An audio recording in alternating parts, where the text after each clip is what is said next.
Circle. My name is Deb Bowers. Looks like everyone is making their way towards their seat.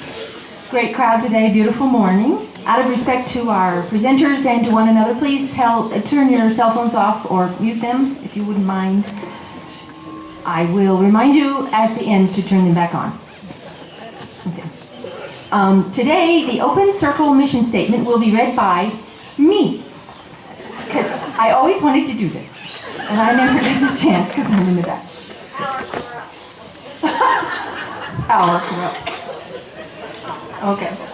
The Open Circle mission statement. Open Circle provides a supportive environment to gather for social interaction and to improve our understanding of ourselves, our community, and our world. Presentations span a wide range of intellectual, cultural, physical, and spiritual topics. We do not necessarily agree with the ideas and philosophies of our presenters. We encourage you to listen with an open mind and form your own opinions. Okay. Now, presentations at Open Circle are pretty well scheduled solid until this coming summer. Nevertheless, we are always happy to learn about individuals who are interested in speaking. If you would like to present a topic or know somebody that would, please speak to Margaret Van Every, who I have not seen her this morning, or David Bryen, oh, there she is. I'm sorry, Margaret, there she is. Or you may contact us through our website, which is opencircleajijic.org, and we can send you more information about that. If you would like to receive announcements of the upcoming programs, please put your name and email address on the board that is under the tree over there by the camera. If you would like to, if you'd like to know more about us, please visit our website. There's a lot of information about what we've got past and future.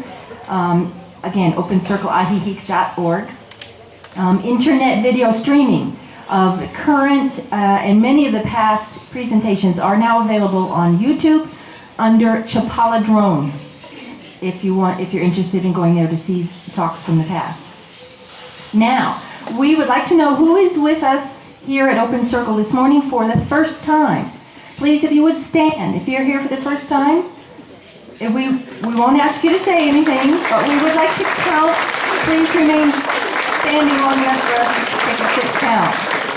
Thank you very much. Welcome to Open Circle. A woman brought a very limp duck into a veterinary surgeon. As she laid her pet on the table, the vet pulled out his stethoscope and listened to the bird's chest. After a moment or two, the vet shook his head and said sadly, "I'm sorry, your duck Cuddles has passed away." The distressed woman wailed, "Are you sure?" "Yes, I'm sure. Your duck is dead," replied the vet. "How can you be so sure?" she protested. "You didn't run any tests or anything. He might just be in a coma or something." The vet rolled his eyes, turned around, and left the room. He returned a few minutes later with a black Labrador retriever. The dog stood on his hind legs, put his front paws on the examination table, and sniffed the duck from top to bottom. He then looked up to the vet with sad eyes and shook his head. The vet patted the dog on the head and took it out of the room. A few minutes later, he returned for the cat. The cat jumped up on the table and also delicately sniffed the bird from head to foot. The cat sat back on his haunches, shook his head, meowed softly, and strolled out of the room. The vet looked at the woman and said, "I'm sorry, but as I said, this is most definitely 100% certifiably a dead duck." The vet turned to his computer terminal, hit a few keys, and produced the bill, which he handed to the woman. The duck's owner, still in shock, says, $150? $150 just to tell me my duck is dead? The vet shrugged. "I'm sorry. If you had just taken my word for it, the bill would have been $20. But with the lab report and the CAT scan, it's now $150.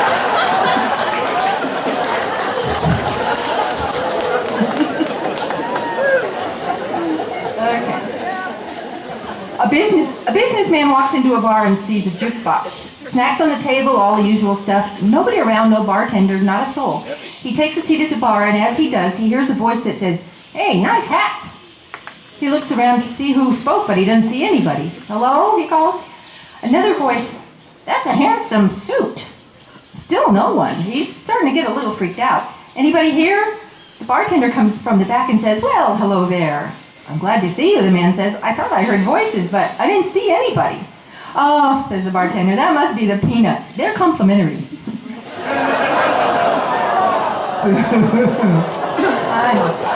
Okay. How are we doing? Okay, I got one bit, food for thought. Food for thought today comes from one of my favorite authors, Tom Robbins. Tom Robbins writes, "The playwright Tennessee Williams once wrote, 'We all live in a house on fire. No fire department to call, no way out, just the upstairs window to look out while the fire burns the house down with us trapped, locked in.'" Unquote.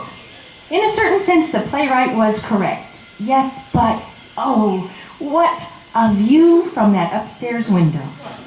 What Tennessee failed to mention was that if we look out of that window with an itchy curiosity and a passionate eye, with a generous spirit and a capacity for delight, then it doesn't matter if the house is burning down around us. Next week's presentation will be Self-Defense for Seniors, presented by Roy Kiriconi. Roy will tell you how not to be a target, but if you are, then how to fight back. Roy Kiriconi is a black belt in Shaolin Temple Karate and has studied Japanese sword fighting, Korean stick fighting, and Aikido. He was a saber fencer for many years and taught classes in self-defense to both adults and children in the U.S. before coming to Ajijic. Please join us next week for that. Today's centering moment will be introduced by David Bryen.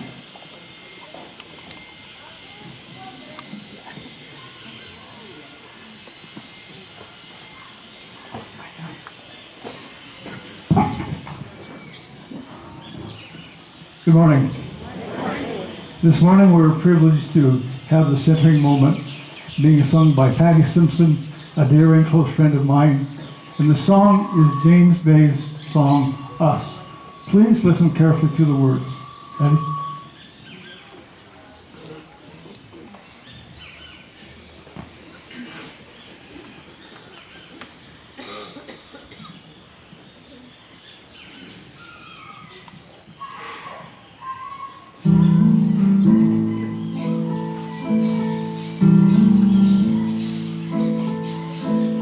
Sometimes I'm bleeding, sometimes I'm broke, 'cause sometimes the city is nothing but smoke.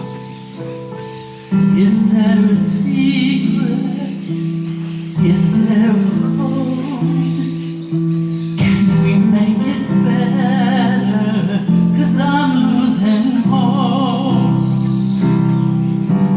Tell me how to be in this world. Tell me how to breathe in and feel no hurt. Tell me how, 'cause I believe in something. I believe in us. After the wreckage, after the dust, I hear the howling, still feel the rush. So tell me how to be in this world. Tell me how to breathe in and feel no hurt. Tell me now, 'cause I believe in something. I believe in us. Tell me when the light goes out, that even in the dark we'll find a way out. Tell me now, 'cause I believe in something. I believe in us. We used to be kids, living just for kicks, in cinema seats, learning how to kiss, running through streets that were painted gold. Never believed we'd grow up like this. So tell me how to feel this world. Tell me how to breathe in and feel no hurt. Tell me how, 'cause I believe in something. I believe in us. Tell me when the light goes out, that even in the dark we'll find a way out. Tell me now, 'cause I believe in something. I believe in us. Tell me when the light goes out, that even in the dark we'll find a way out. Tell me now, 'cause I believe in something. I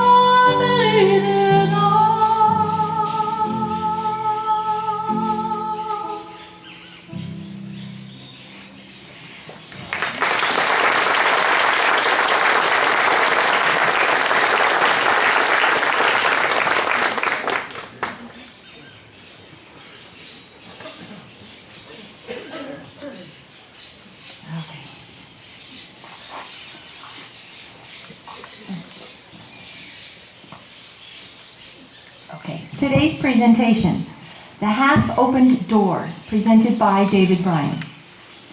The deepening conflicts and chaos that are dividing our culture may not be signals of impending catastrophe, but signs of an approaching paradigm shift. Humans have always lived in the tension between the stability of the known and the evolutionary demands of human consciousness.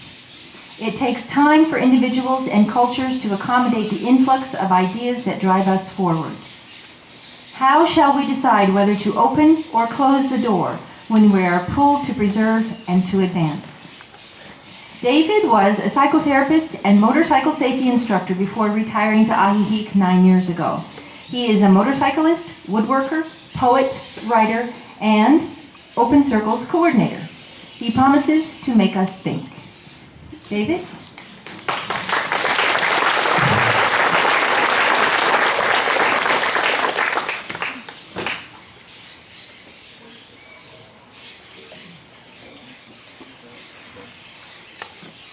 Good morning. Thanks, Patty. Do you want to know the secret to life?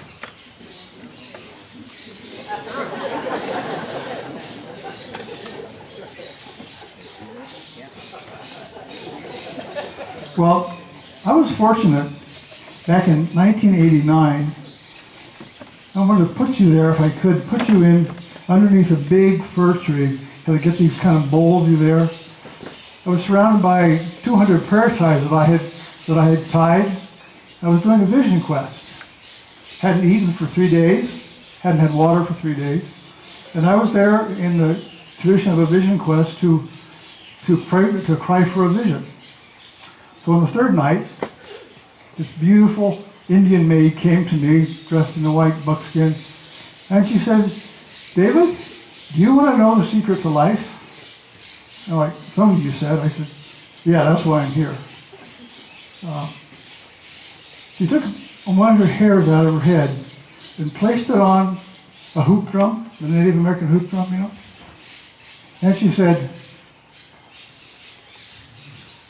"There's fire." On the other side, she said, "There's water." There's a thin space in the middle that's neither fire nor water. That's where you must live your life. This March marks the 30th year of that vision, and that's carried me my whole life. That's been the secret to my life. How many of you are scholars of Greek mythology? Good, then you won't shame me for mispronouncing the name. The story of Odysseus in Homer's Odyssey. Odysseus was sailing back home to meet with his wife, and he had to pass through this strait. This strait was a very dangerous strait. On the one side, and you notice how I moved from one side to the other side, because I'm going to talk a lot about conflict and how to resolve these things. On the one side was this six-headed monster named Scylla. And if anyone got too close to her, she would reach out and pull those people into their death. On the other side was Charybdis. Charybdis was a monster that would suck anything that came down in between it. So to get your boat through, you had to go right smack dab in the center of that. And it was an arrow's distance between the two. So Odysseus lost 6 of his members, but he saved his ship. Now, what I'm going to talk about today is a model in which we have to figure out how to live in these deepening conflicts that are in our culture. And to do that, what this requires of us is a radical introspection. We are so accustomed to saying what we believe, what we think, listening to the mind. The difficult and hardest thing is to have brutal honesty with ourselves around these issues that are dividing our culture. It's really hard to stay there. And it demands honesty, it demands reflection, it requires that we we ask the how did I get here? We all have beliefs, all have ideas and opinions. But the question that we have to ask ourselves is how did we get there? Why are we here where we are? So the first thing is for me to say to you is the Taoists have a way of talking. They say, and you must go in before you come out. You got to go inside to look and think and feel, begin to journal and do these things so that you grab a hold of what it is that's really cooking down inside of it. So, would anyone argue with me that there are lots of conflict in our culture today? Anybody? You'd argue they are, okay. We'll talk later. It's easy for us to fall into the second ditch of American politics. I'm going to try not to do that. And understand that what's going on in our American politics is simply one issue of many that face the world. It's not just what's happening in politics. It's happening inside us. It's happening outside of it. It's happening cross-culturally all over the world. And it's important to me to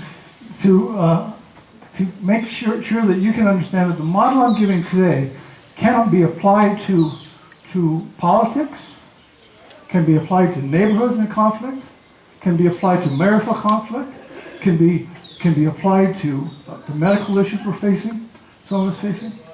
This model, I hope, is a way to live in the world, and it goes back to what I was taught in the Vision Quest. There's fire, and there's water.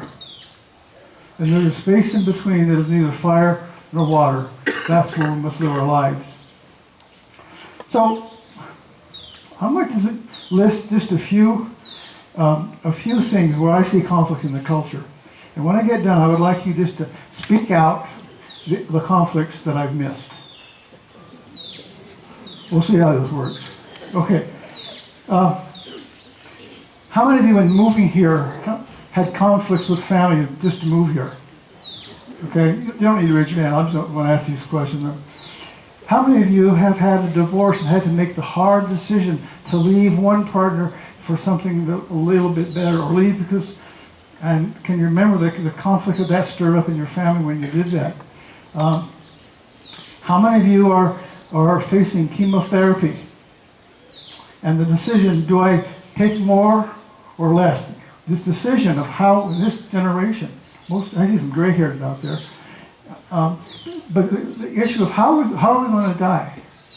What are we going to do? Are we going to prolong our life, or we're going to take chemo? This decision there. How about internet use? How many of you are concerned about your grandkids using the internet? How many of you are concerned about the speed of information that's coming? And how do you deal with all the data that can come into us through these cell phones? Global warming, climate change, cyber attacks on your internet, issues of retirement. You mostly retire. But what kind of issues does retirement bring up to you? Are you here bored? You know? Okay, so that's just some of the examples that I have. Would you just let me know what kind of conflicts you are going through? And just shout them out if you would. Mass extinction. What? Mass extinction. Mass extinction. Population explosion. Yep. What? Go ahead. Environment versus economics. Say again. Environment versus economics. Yeah, economic collapse, yeah. Say again? Reaching 10 million. Yeah. Reaching 10 million. Yeah. What else? The loss of civil War. rights. War. Income versus equality. Income equality, yes. Cheerios versus Wheaties. Charity versus Wheaties. Cheerios and Wheaties, yeah, what do you do? Diet, exercise, yes. What? Misuse of drugs. Drugs. Yeah. Discrimination against people because of what they look like or feel like, or racism. Racism, well, yeah, certainly racism. The haves and the have-nots. The growing disparity between the poor and the rich is crazy. Another one here? Donald Trump versus common sense. What was that? I heard the common sense. What's the other one? Donald Trump versus common Okay. sense. Okay, thank you. Rising nationalism. Yeah, nationalism, right? And I want to get to it later, but tribalism. I think one of the things that we must recognize as a culture is that we have gone very tribal. And we need to talk about our own tribalism. We need to discuss that, okay? Another question. How many of you have become the people your parents told you to avoid? If my fundamentalist father were at my daughter's wedding, she was pregnant, had a kid before she got married, and my gay brother was there, and we were sitting around drinking, getting high on various things. And if my dad would have seen us there, he'd have turned over in his grave. You know.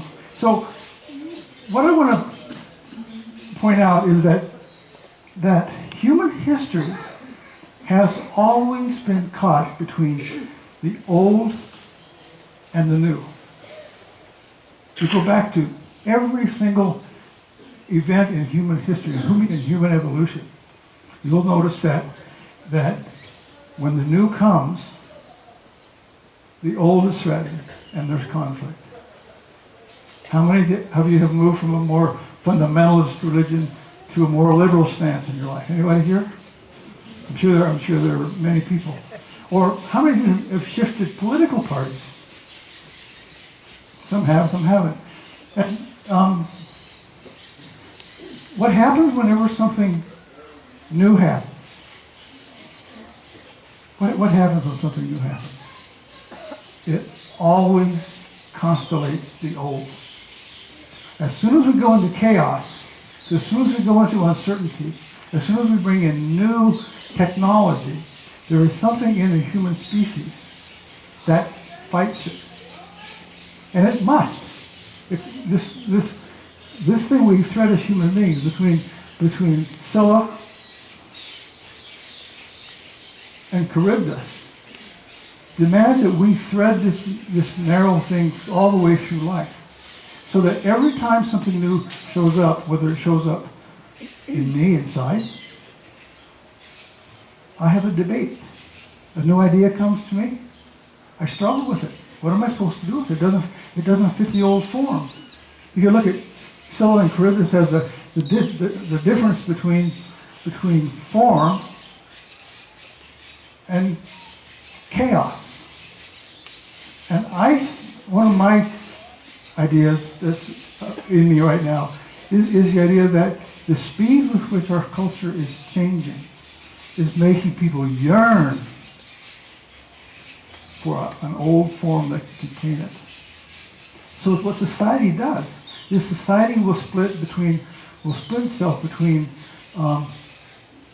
what's new that's coming and the form. With the new genetics coming in, the ability to splice genes, there ought to be in culture a resistance to that. People are saying, what do we do with that knowledge? They clone horses, don't they? They're actually cloning horses. The Portuguese polo players cloning his horses. They were 8 horses exactly like the one he won the championship with. How far are we away from that happening to us? Now, what happens when that rule comes in? Who would argue with splicing a gene to help a child heal, prevent a disease? And yet, how far are we away from someone getting that technology, that same technology, and saying, well, there's something coming. So whenever something new shows up in culture, whenever something new shows up inside or in our relationships, I imagine there's people here that either you or know someone who one of the spouses wanted to come to Mexico and the other one didn't. What do they do?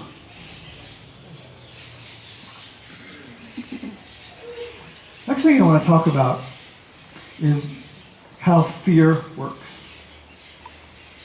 I will say this, and I will say it many times that I believe that our inability to recognize and own our fear is the core issue that divides us. It's inability to recognize fear. I'll try to demonstrate this is how fear works. But fear and danger are two different things. Fear is something that comes from the mind. It comes because I'm imagining what's going to happen tomorrow if this doesn't change. Fear is imaginary. Danger means I'm in danger. And we have to learn the difference between when I'm in fear or when I'm in danger. Because when I'm in danger, something has to happen. I have to do something to take care of the danger. But when I'm in fear, then if I'm in fear and I can recognize it, maybe I can get into the middle of this conflict I'm in and stay there. So the way fear works is that when we get afraid, and think of this maybe politically or culturally, when we get afraid, we try to find an object that is the cause of the fear. And when we find the object that's the cause of our fear, we tend to say, they're bad and I'm good. This is the split that takes place. This is the split that's so rampant in our culture. It's the fear that the other people, Republican or Democrat, conservative or liberal, it doesn't matter. The dynamic is the same. The dynamic is when I'm afraid and don't own it, and I find myself in anxiety, I will say, I wonder why that is. Oh, it's because of mass extinction. It's because of Donald Trump. It's because of the Muslims, ISIS, whatever. And we don't talk to each other about what we're afraid of. When we find the object of our fear, we gather our friends around us, and we all talk about the same thing. Ain't it awful? If we do that, we feel better, a little bit better, because now we belong to a tribe. And we can go to each other, we can find all the same thing that we believe because we're in the same tribe, and we feel more secure. But guess what happens to the other side? They do the same thing. And they look at us. They look at us and they say, there's the enemy, their thought, what's going on for them. Let's get rid of them. And if it's another, and this is what I'm frightened about across the world, is that more and more and more as we split that way, we more and more see humanity as split between us and them. And when we do that, we increase the danger, increase the fear, because now we've got people with weapons and things that can do a whole lot more than they used to do 100 years ago. But I read a book in South Africa this last fall. I read a book called God and Human History. And he points out that every single religion, every single religious change from Adam and Eve all the way to whatever we have now, there's always been this idea that the new that comes in is the enemy and it hardens up. Oh man, it goes both ways. The fundamentalists think that the liberals are going to destroy the world. But what do the liberals think? No, it's them. Okay, am I making my point? I hope so. What happens? How fear works? What happens is that when fear activates the amygdala, you know what the amygdala is? It's that little thing back in the brain that's fight or flight. It comes when there's real danger. But the body does not know if the fear is from danger or if it's from imagination. And when my amygdala is activated, I have three choices. Not choices, they happen. First thing I do is fight. You threaten me with a gun, am I going to fight? Am I going to flee? Or am I going to freeze? These are the reactions when the amygdala, and the amygdala is not a very good thing for socialization. It's there to help us survive when we're in danger. But so many of us when the amygdala is activated, it will tell us that we must fight, we must argue, or we must run away. That's a good thing. If there's a lion around you, it's a good thing to run away. Yeah, maybe not. Maybe you should just sit still. Then the lion might think you're prey if you try to run away. Or we freeze. So I want to ask you, what's your favorite style of when the amygdala is activated? What do? You don't need to shout it out. But just go inside. Do you fight? Do you run? Or do you freeze? Sometimes I think, that might not be true, I think that some of us are down here because we're running away. Or some of us are down here because we're freezing. We don't want to face the world. I hear this sometimes. I'm glad I'm old because I don't want to live through the time we're in now. I wouldn't want to be my kids, that kind of language, because there's a tendency we have to flee or to freeze and that thing. So just reflect. What do you? I'll just tell you my favorite thing to do when I get threatened. I like to shame them. I'm very good at shame because I was shamed so much, you know. But if there's danger to me, I'm going to fall back into shaming others. I'm going to put them down. I'm going to dehumanize them. I'm going to make a fool of them. I'm going to tell bad jokes about them. That's what I'm going to do about people around the other side if I'm not facing my fear. My favorite thing to do is to sort of kill with my mind, kill and destroy with language, because I like to speak, you know. What's your style? You don't have to say. Just think of what your style is.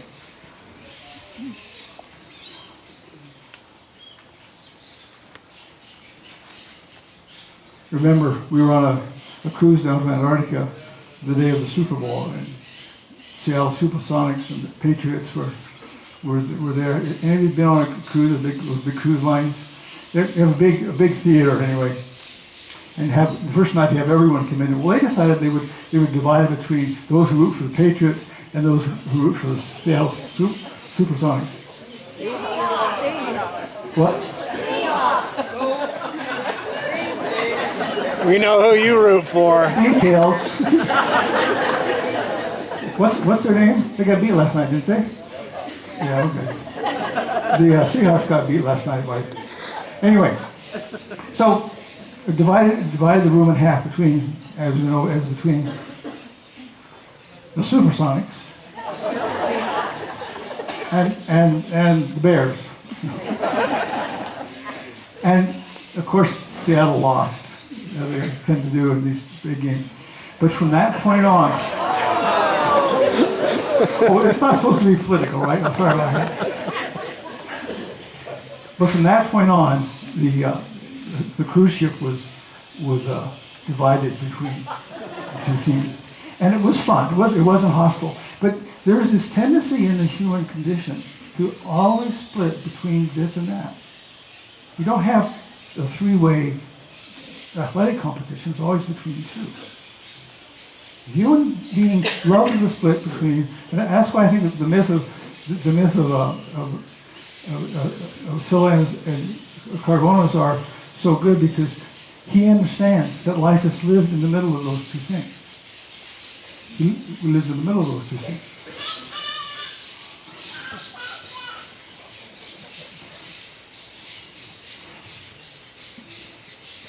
So the other thing I want to bring, and these are fear and this one are important parts of the whole model that I'm trying to present. And that is that belief is grounded in uncertainty. In fact, I presented a talk here a while back. If you want to look on it, I think Brad's got it up on YouTube. We'll have where belief belies. And I spent the whole time talking about the idea that the ideas are here before we get here. Leonard Cohen said it this way. Canadians, Leonard Cohen, you know? Yeah. He said, these problems exist before we are, and we gather ourselves around them. That's what a human being is, a gathering around the perplexity. A gathering around the perplexity. So Cohen, the wise Canadian that he is, understood that we don't think up these ideas. These ideas are already there, and they come to us. They come to us. We dream them. We don't create them. They come to us. This is my idea. You can disagree if you want. But when an idea comes to me, if I'm not careful, the idea will seize me. It will take me. It will sweep me along with it, and it wants to bring its idea into the world through me. So, democracy, we don't have one anymore, it's more consumerism, but democracy came in, and we got taken by it, and we delivered it to the world. But something else has seized us. It's not democracy anymore, is it? Isn't it more about, can I get more than I have? Can I get a new toy, a new iPhone, a new woman, a new man, a new house, a new place to live? And how will it be better when I get there? What's taken over our world is this idea. So my view of it is that, in the model I'll give you in a second, is that if I can understand that an idea comes to me and wants me to articulate its idea, the idea wants to use us to articulate what it wants. Now, I'm assuming there's a bigger world out there than what we know as humans. Okay? To articulate the fact that, or the idea that the ideas want to seize us. If I can recognize the idea that wants to seize me, that wants to take over, then I can back up a step and say, let me get to the middle and see. And if the idea is valid, then I will learn how to say it in a way that communicates to the other side, not find a way to condemn it. If I'm seized, I want to condemn the other idea rather than seeing in this world of human possibilities. There are so many ideas that want to come into our culture, so much art, so much beauty, so much music, so much technology, that these ideas want to come in. Can I articulate them without making you my enemy if that's not what you're supposed to articulate? So that's really why the importance of introspection is important, because if I can come inside and find out what it is that I can communicate to the world, then I can come before 250 people today and say, this is the idea that wants to be articulated. How can I say that in a way that makes sense? My skill is not to say you're stupid if you don't believe what I believe. I'll say, well, okay, how can I make sense of what I'm carrying in? You know?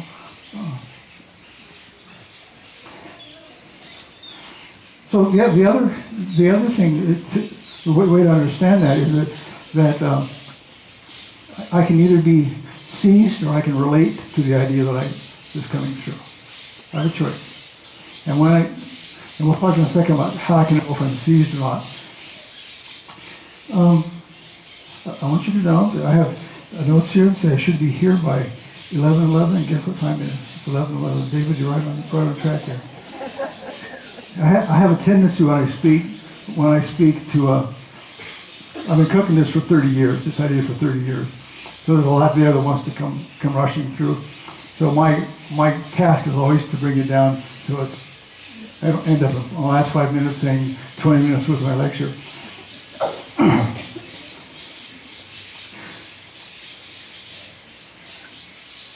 So the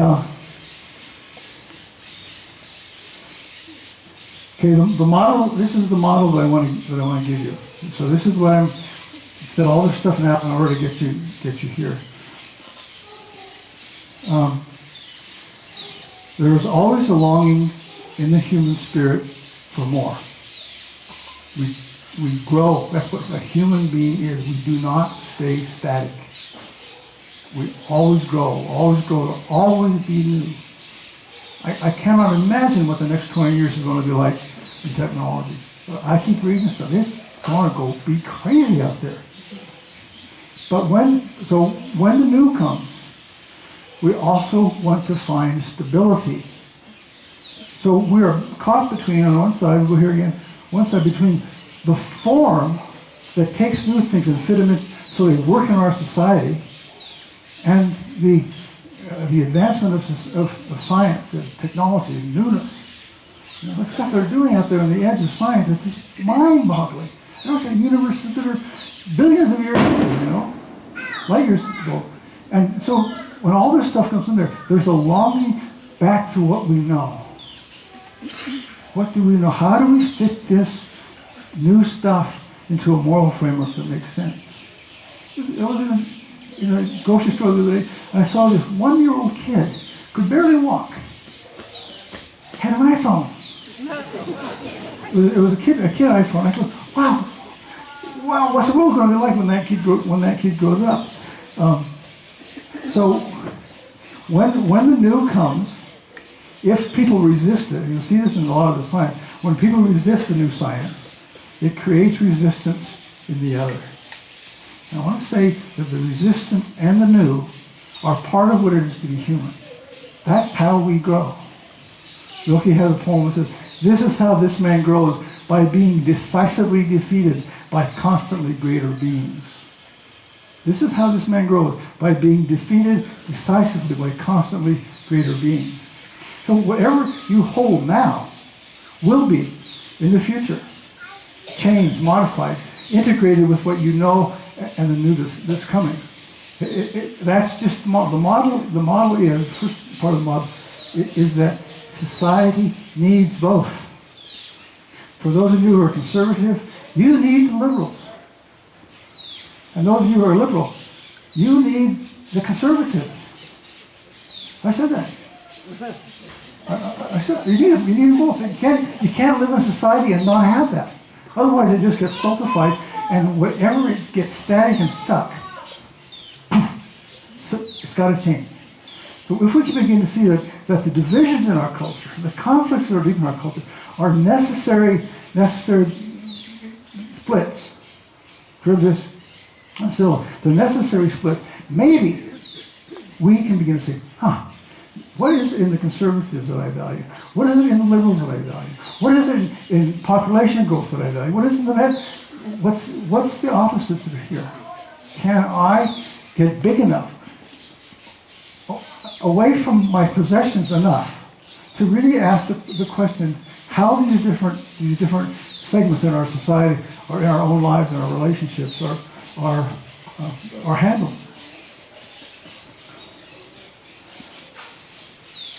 So the model is that my task is to learn to love my opposites. I must hold the opposites in me. If I hate, I have to sit in there and say, okay, I hate this idea, I hate this technology, I hate this newness, I hate this idea, I hate this author, I hate this person. Can I hold that and say, maybe, that I'm to hold that opposite so I don't have to say, these are bad, these are good. Maybe I can learn to live in the middle between that. This is where I think introspection is so critically important. When I can understand that I hate things in the world that I do not love in myself. That's the hard truth. The hard truth. And things that I hate in the world probably have more to do with things that I'm afraid of. I would love, I'm going to dip into politics for just a minute. I would love to have the Democrats and the Republicans sit down with me and get honest and get real and tell me what they're afraid of. What are you afraid of? Because that's where the split takes place. If I don't own my fear, then I make them my enemy. One of my favorite poets says, Rumi says, beyond right and wrong, there's a field. meet me there. We want to make it right and wrong. We're humans. We want to think it's right or wrong rather than I'm uncomfortable with it. We want to make it right or wrong.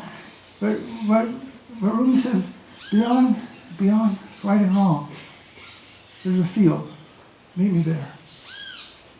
My version of that was there's fire and there's water. There's a space in between that's neither fire nor water.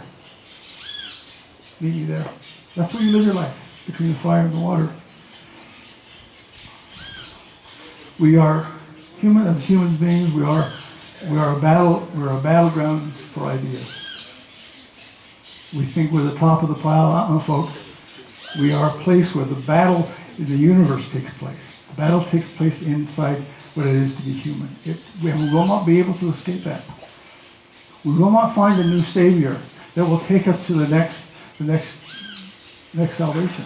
If you look for a savior, if you look for an ideology that will move us to the next place, forget my ideology. Mine's a good one, But if you believe that there's going to be a solution, and that we can figure out now what the solution to the future will be, you're smoking something that I don't smoke.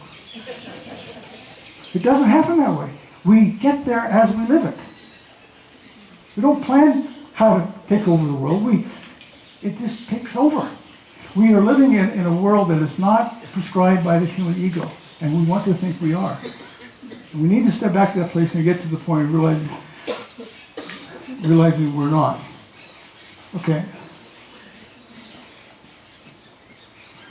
So, the new paradigm is going to save the world. Now, the new paradigm I want to bring to you is a possibility that we can learn to live in between the fire and the water.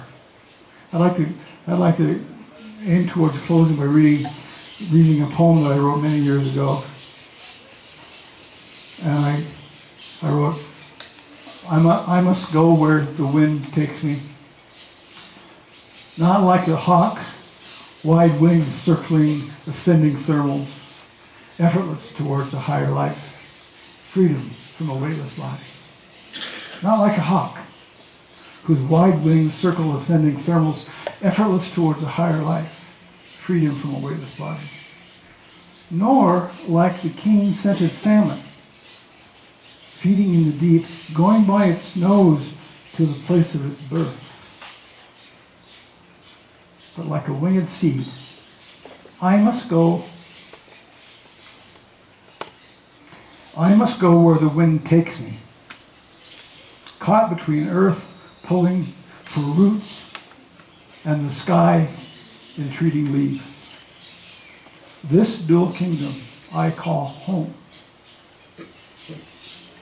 This dual kingdom, that's where we are as human beings, to live in the stretch between that which wants to come new and into the chaos and that which wants to find form for it. We need each other. We need the opposites in the life. We need the opposites in the world to make sure that we are doing our human job, which is to find a way to live.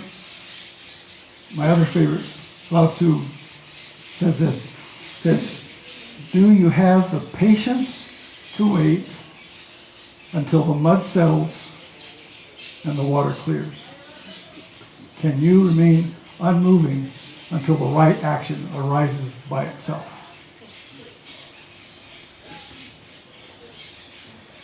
Do you have the patience to wait until the mud settles and the water is clear? Can you remain unmoving until the right action arises by itself? And finally, a quote of D.H. Lawrence, who actually wrote Plume Serpent here in Ajijic. Part of the reason why we have so many writers here is here's a guy who lives his life writing about, he wrote the Plume Serpent here, and many people are here in Ajijic primarily to pay attention to the positive, good literature that D.H. Lawrence. So this is D.H. Lawrence's, if he were here, he would say this, not I, but the wind that blows through me, a fine wind, is blowing the new direction of time. If only I let it bear me, carry me. If only I am sensitive, subtle, oh, delicate winged gift. If only, most lovely of all, I yield myself and am borrowed by the fine, fine wind that takes its course through the chaos of the world. Like an exquisite chisel, a wedge blade inserted. If only I am keen and hard like the sheer tip of a wedge, driven by invisible blows, the rock will split. We shall come at the wonder. We shall find the Hesperides. Oh, for the wonder that bubbles into my soul. I would be a good fountain, a good wellhead, would blur no whisper, spoil no expression. What is knocking? What is knocking at the door at night? Is it someone wants to do us harm? No. It's the three angels. Isn't it them? Isn't it them? Thank you.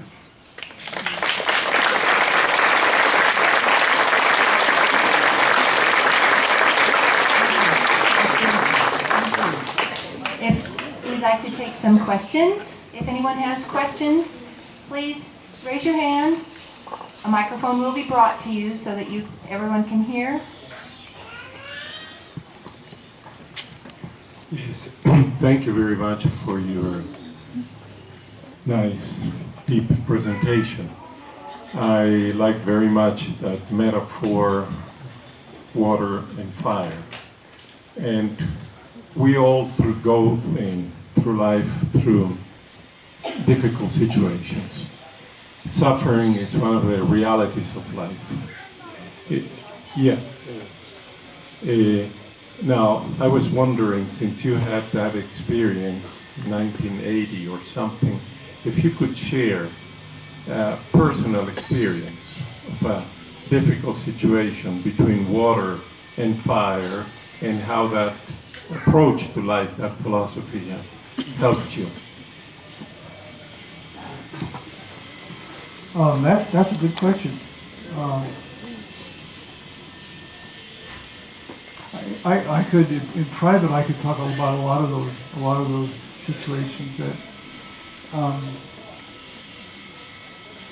good question. I appreciate the question. I will talk to you. I'll talk to you later. Okay. What happened? To respond to that maybe in a more authentic way, that there have been so many situations where another being later on in my initiation said to keep in the senses what knowing is not. And I just discovered this last week when I was writing that I read in order to discover what I already know. William Stafford said it this way, he said, the things you know before you hear them, that's you, that's why you're in the world. So in many of the situations that I've gone through, rather than make a decision and go too hastily, I would stay in the quandary. I would stay in the quandary until I understood what it is that I needed them to know. Okay. Dave's question over here.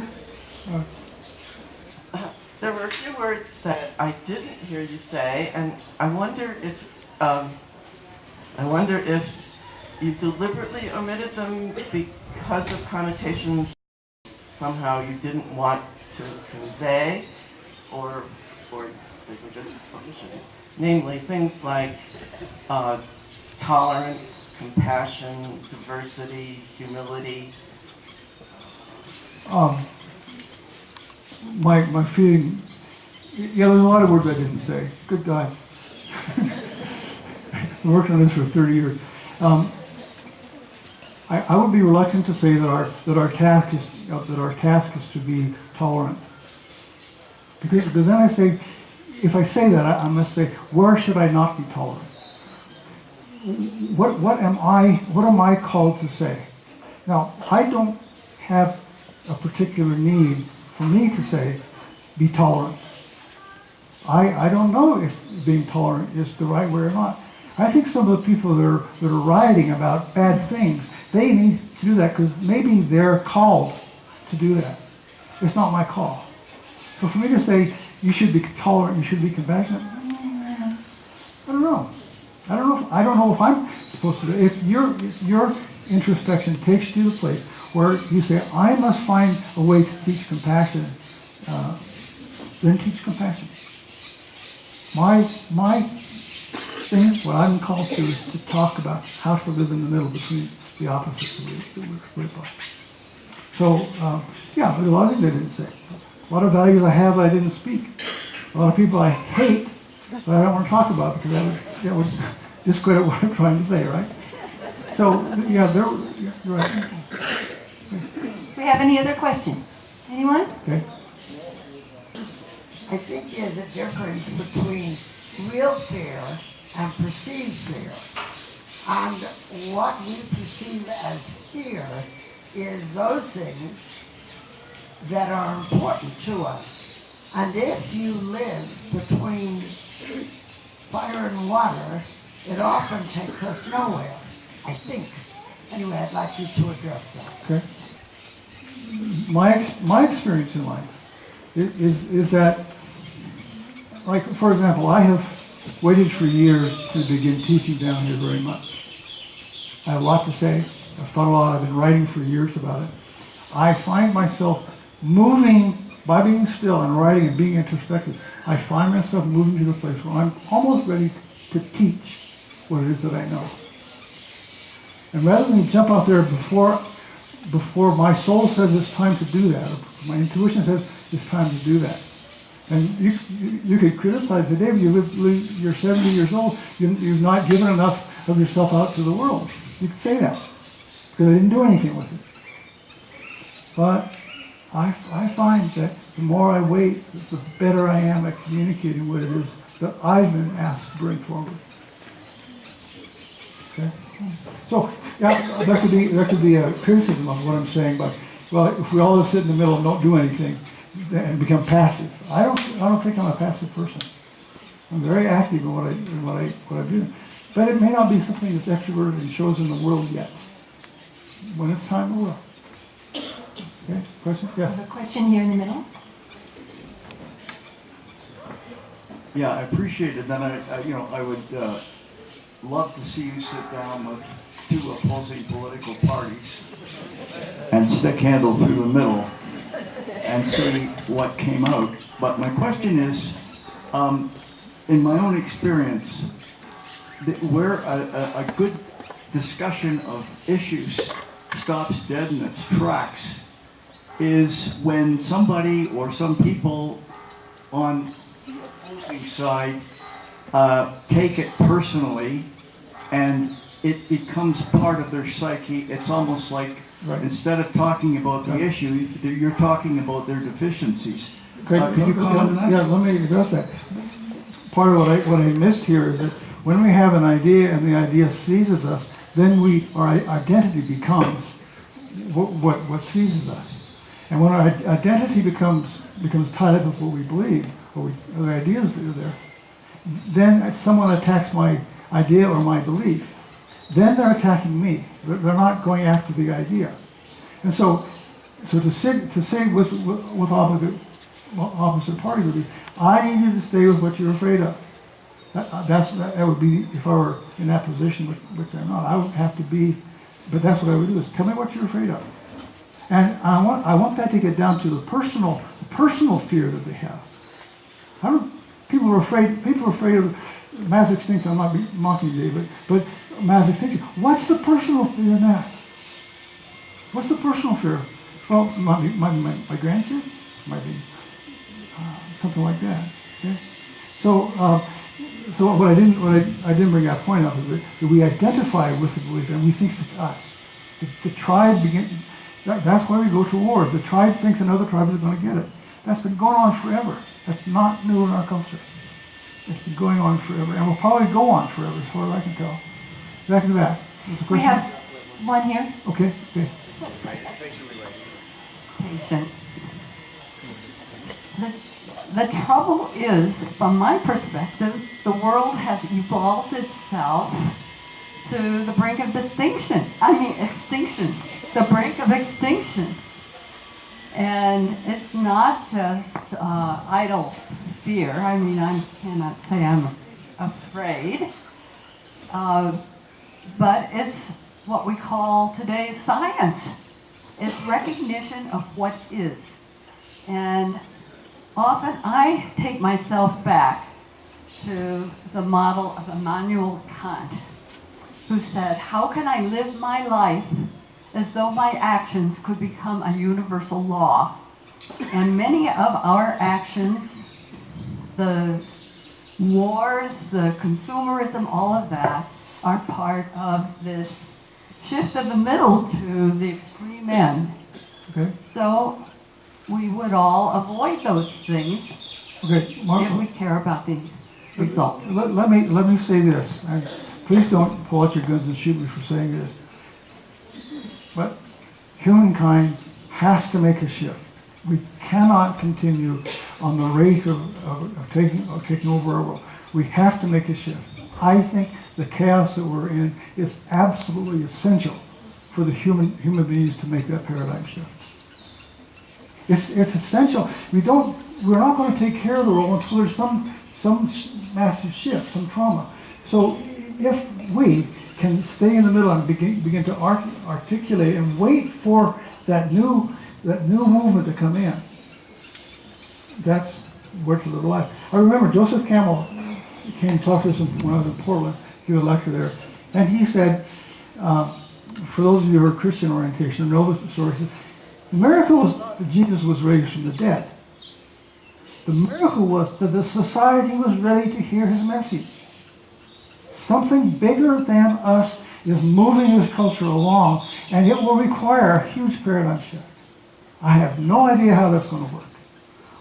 I don't know how we're going to solve that problem. A book I read called Waking Up in Time, his suggestion was that the paradigm shift is for us to turn inner and begin to live in the inner way rather than keep consuming the world thinking that we're going to get better the more we have. So his suggestion, which I like, we'll see how it works out, is that the paradigm shift that needs to take place is that the material world will not give us the satisfaction that we've been told will bring to us. Okay, we have one more. I know we're running a little bit late. One more question here in the middle. Hello. I'm glad you just mentioned Jesus, because I was wondering where was God and how do you address God into our lives when there's research showing now that the really happy people between fire and water happen to be people who are religious. Well, there would be a lot of argument against that. There would be a lot of people who would say the concept of a personal God, it no longer is working for us in the culture. And some would say absolutely is essential. So there is another split between those that say God needs to be the center of that, and there are those that say, been there, done that. And we need to move to something that's different. But that conflict is part of what the Christian faith has to face, or any faith. I grew up in a church. I've been following fundamentalist religion all the way through, and it has amazed me what's changed between you got to have God or you go to hell. Anybody been to a Catholic church? Versus those say you got to have God to be rich. And the religion that is growing in America is the religion of prosperity, not the religion of a personal relationship. So this debate, I could have gone into that too, but the religious debate is just the same one. Is that people have one concept of what God is. I'll guarantee you, who stood up and said, okay, who believes in God? You'll have 100 people say, what do you mean by God? Okay. And we will all be split on that. And so the question to ask in line with what I'm saying, what frightens you about we haven't talked about God? That would be the question. What is it about that? Okay. Okay. Thank you, everyone. Appreciate your time. Let's join us next week. If you would kindly stack your chairs, don't forget to pick up your cups and belongings. And turn on your cell phone if you choose.